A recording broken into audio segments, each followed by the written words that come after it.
there's some positive and negative impact in my education. I guess growing up, I lived in two different worlds. There's the modern world, there's the Navajo tradition that we follow. And growing up, you know, I was bullied in school.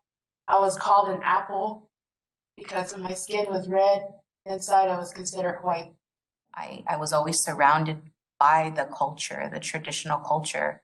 But then when I would come home back to Phoenix, Thanksgiving was celebrated, Indians and pilgrims. And I think at one point when I was younger, maybe in kindergarten or first grade, we made like little head wraps to symbolize the pilgrims and Indians. And maybe I think we put on a play.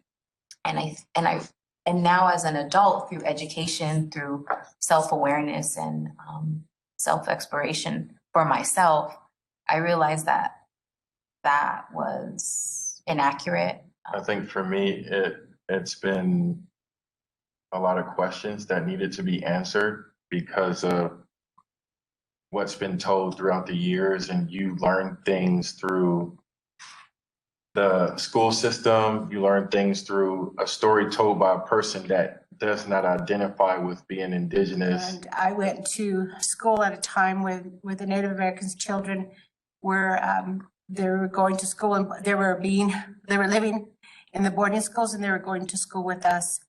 And I knew that they were different, and they were different because they were quiet.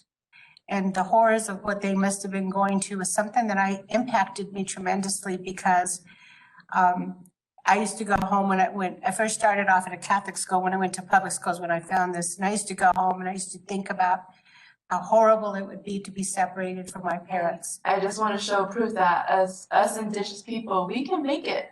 We can show us in these professions, either in teachers, doctors, lawyers. That's what my grandfather has always told us before he passed. He encouraged each of his grandchild that we're in that world that we need to, evolve into the modern world, yet we still have to carry our tradition, carry the language, carry our ceremonies, our teaching to pass on to the next generation.